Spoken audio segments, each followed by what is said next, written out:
त्रिकोणमिति। त्रिकोणमिति आज चैप्टर हम लोग शुरू करने जा रहे हैं। त्रिकोणमिति त्रिकोण और मिति शब्द से बना है। त्रि मतलब तीन, कोण मतलब दो भुजाओं के मिलने से जो झुकाव बनता है, और मिति मीन्स होता है मापना। मतलब तीन कोणों से संबंधित आकृति के मापने के संदर्भ में गणित की जिस शाखा से ज्ञान अध्ययन किया जाता है उसे त्रिकोणमिति कहा जाता है। अंग्रेजी में इसे ट्राइगोनोमेट्री बोलते हैं। यह ग्रीक भाषा के ट्राई गोनिया और मेट्रॉन शब्द से बना है।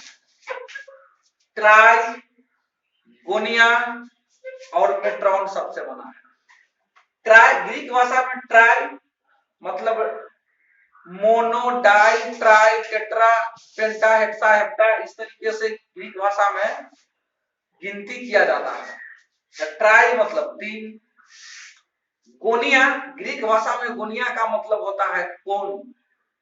और मेट्रॉन, मेट्रॉन को ग्रीक भाषा में मेट्रॉन ग्रीक शब्द है और इसको हिंदी में इसका अर्थ होता है मापना। ट्राई मतलब तीन, गोनिया मतलब कोण, मेट्रॉन मतलब मापना, मतलब तीन कोणों को मापना। तीन कोणों से संबंधित जो आकृति बनता है वह त्रिभुज कहलाता है। त्रिभुज के मापने के संदर्भ गणित की वह शाखा जिसमें हम लोग समकोण त्रिभुज के भुजाओं तथा कोणों के मापने के संदर्भ में जानकारी हासिल करते हैं या जानकारी प्राप्त करते हैं, त्रिकोणमिति कहलाता है। त्रिकोणमिति शब्द का इजाद लगभग पहली या दूसरी शताब्दी में हुआ, लेबनान में हुआ था। मतलब इसकी सहायता से त्रिकोणमिति का उपयोग समुद्र की दूरी मापने, पहाड़ों की ऊंचाई मापने, पृथ्वी से चंद्रमा की दूरी मापने, पृथ्वी से सूर्य की दूरी मापने, चंद्रमा से सूर्य की दूरी मापने या अन्य ग्रहों की दूरी मापने के लिए त्रिकोणमिति का उपयोग किया जाता है।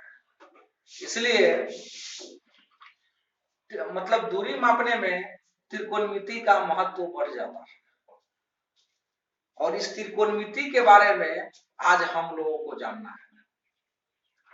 त्रिकोणमिति में सिर्फ और सिर्फ समकोण त्रिभुज के बारे में पढ़ना पड़ता है। समकोण त्रिभुज पर ही त्रिकोणमिति की रचना की गई है। त्रिकोणमिति में हम लोग क्या करते हैं कि भुजाओं तथा कोणों के संबंध के बारे में जानकारी प्राप्त करते हैं। त्रिभुज के भुजाओं तथा कोणों के संदर्भ में हम लोग जानकारी प्राप्त करते हैं, जिसे त्रिकोणमिति में त्रिकोणमितीय अनुपात के नाम से जाना जाता है। मतलब भुजाओं तथा कोणों के संबंध में जानकारी प्राप्त करना ही त्रिकोणमितीय अनुपात कहलाता है। या त्रिकोणमितीय अनुपात के बारे में कह सकते हैं कि भुजाओं तथा कोणों के संबंध को त्रिकोणमितीय अनुपात कहा जाता है। इसमें हम लोगों को समकोण त्रिभुज के बारे में जानना है। ए बी सी, इसका ये भुजा मान लेते हैं समकोण है, तो ए बी सी ये बी कोण समकोण है। ऐसा भी हो सकता है ए कोण भी समकोण हो सकता है, सी कोण भी समकोण हो सकता है। कोई जरूरी नहीं है कि हम इसको बी ए मानेंगे, इसको सी मानेंगे तो इसको बी मान सकते हैं, इसको ए मान सकते हैं, या यह सी है तो बी हो गया, ए हो गया। मतलब ए बी सी हम मानेंगे। यहाँ बी कोण समकोण है। डिफिनेशन होता है कि समकोण के सामने की भुजा को कर्ण कहते हैं। अब ये समकोण है तो समकोण के सामने की भुजा को कर्ण कहते हैं। कर्ण को अंग्रेजी में हाइपोटेनस कहते हैं और हाइपोटेनस का प्रथम लेटर यच होता है, इसीलिए कर्ण को यच से सूचित किया जाता है। समकोण के सामने की भुजा को कर्ण कहते हैं, या इसका एक डिफिनेशन हम बोल सकते हैं कि समकोण त्रिभुज में सबसे बड़ी भुजा को कर्ण कहा जाता है। कर्ण का डिफिनेशन हो गया कि समकोण त्रिभुज में सबसे बड़ी भुजा को कर्ण कहा जाता है या समकोण के सामने की भुजा को कर्ण कहा जाता है। अब एक कोण समकोण हो गया तो इस त्रिभुज का शेष दो कोण न्यून कोण होगा, या दोनों कोण न्यून कोण होगा, यह और यह। तो न्यून कोण होगा, दो न्यून कोण होगा तो लंब का परिभाषा होता है कि न्यून कोण के सामने की भुजा को लंब कहा जाता है। तो अगर सी कोण न्यून कोण है तो इसके सामने की भुजा यह है, तो ये हो गया लंब। न्यून कोण के सामने की भुजा को लंब कहा जाता है, तो सी कोण के लिए लंब ए बी हो गया। इसी में ये कोण रहेगा, इसके लिए लंब बीसी होगा। याद रखना कि लंब और आधार परिवर्तित होता है न्यून कोण के आधार पे, लेकिन कर्ण अपरिवर्तित रहता है, इसमें कोई चेंजेबल नहीं होता है। कर्ण स्थिर का स्थिर ही रहता है, चाहे यह न्यून कोण हो चाहे यह न्यून कोण हो, कर्ण सी नहीं होगा। लेकिन सी कोण के लिए लंब ए बी हो जाएगा। लंब को अंग्रेजी में परपेंडिकुलर बोलते हैं और इसका प्रथम लेटर पी होता है, इसीलिए लंब को पी से सूचित किया जाता है। तो न्यून कोण के सामने की भुजा को लंब कहते हैं, समकोण के सामने की भुजा को कर्ण कहते हैं, और बाकी त्रिभुज में तीन भुजा होता है, तो एक तो कर्ण हो गया, एक लंब हो गया और एक बच गया, तो शेष भुजा को आधार कहते हैं। शेष भुजा को आधार कहते हैं और अंग्रेजी में इसको बेस कहा जाता है और बेस का प्रथम लेटर बी होता है, इसीलिए बी से सूचित किया जाता है। कहने का मतलब समकोण त्रिभुज में एक कर्ण हो गया, एक लंब हो गया, एक आधार हो गया। सी के लिए लंब ए बी हो गया, आधार बीसी हो गया, कर्ण एसी हो गया। लेकिन ये के लिए यहीं पर ध्यान रखना, कोण ए के लिए लंब बीसी हो गया, ये लंब हो जाएगा और ये आधार हो जाएगा ए बी और ये कर्ण हो जाएगा एसी। अब लंब, आधार तथा कर्ण के बीच संबंध स्थापित पाइथागोरस नामक यूनानी गणितज्ञ ने किया था। हम लोग जब ज्यामिति में चलेंगे तो एक प्रमेय पढ़ेंगे, पाइथागोरस प्रमेय। पाइथागोरस का कथन था कि किसी समकोण त्रिभुज में कर्ण का वर्ग अन्य दो भुजाओं के वर्गों के योग के बराबर होता है। मतलब त्रिकोणमिति का ब्रह्मास्त्र है ये। किसी समकोण त्रिभुज में कर्ण का वर्ग, कर्ण का वर्ग का मतलब हो गया कर्ण का स्क्वायर, बराबर अन्य दो भुजाओं के वर्गों के योग के बराबर होता है। तो लंब का स्क्वायर जोड़ आधार का स्क्वायर, सूत्र हो गया कर्ण स्क्वायर बराबर लंब स्क्वायर जोड़ आधार स्क्वायर। सामने कॉपी कलम रखे रहना, जिसको जरूरत पड़ेगा अपना लिखते चले जाना। कर्ण स्क्वायर बराबर लंब स्क्वायर जोड़ आधार स्क्वायर। इसको शॉर्टकट में लिखेंगे तो एच स्क्वायर, कर्ण को एच कहते हैं। कभी कभी विद्यार्थी कंफ्यूज हो जाता है, कर्ण एच के मतलब वो हाइट समझ लेता है, ऊंचाई समझ लेता है, इसीलिए इसको वो सोचता रहता है कि ये भी एच होगा। लेकिन यहाँ मतलब स्पेलिंग के ऊपर डिपेंड करता है कि कर्ण का अंग्रेजी क्या होता है, उसका प्रथम लेटर क्या है।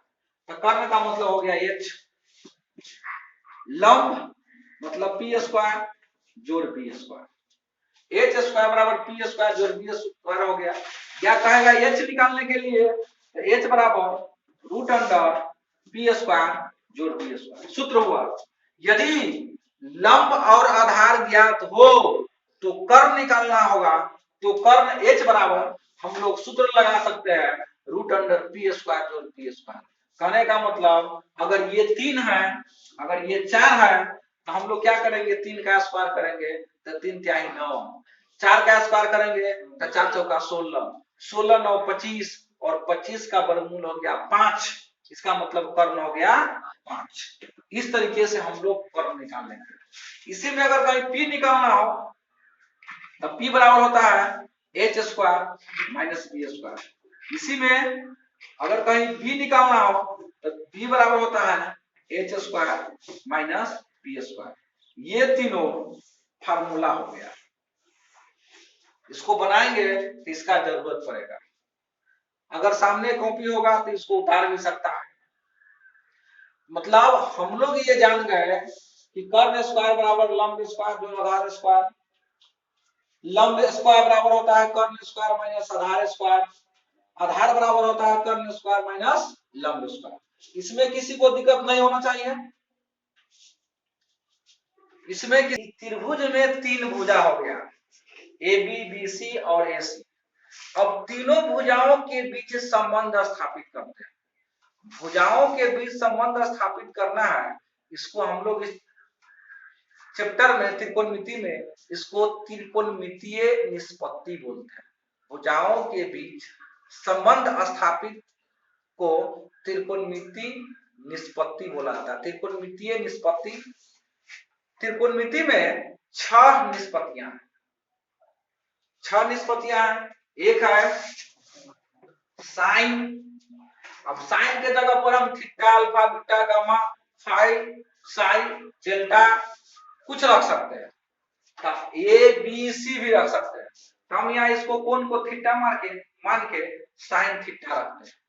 तो साइन थीटा, अगर यह कोण मान लेते हैं थीटा है तो साइन थीटा बराबर सूत्र होता है लंब बटा कर्ण, लंब बटा कर्ण। शॉर्टकट में इसको P बटा H। एक होता है 6 निष्पत्तियां में होता है cos थीटा। cos थीटा बराबर होता है आधार बटा कर्ण बराबर B बटा H। tan थीटा बराबर होता है लंब बटा आधार बराबर होता है P बटा B। अब साइन थीटा का एक ऑपोजिट होता है कोसेक थीटा।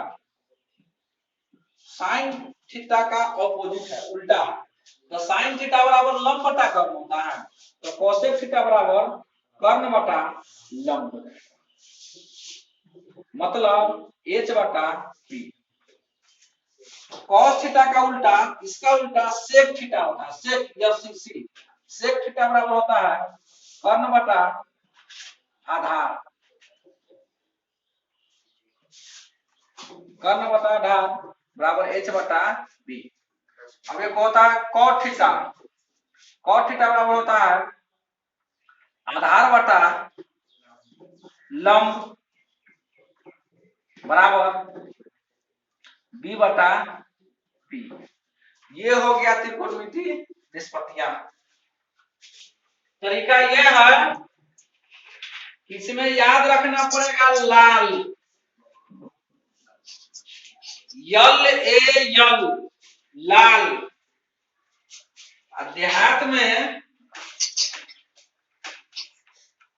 पापा जी के भाई को काका बोलते हैं, काका।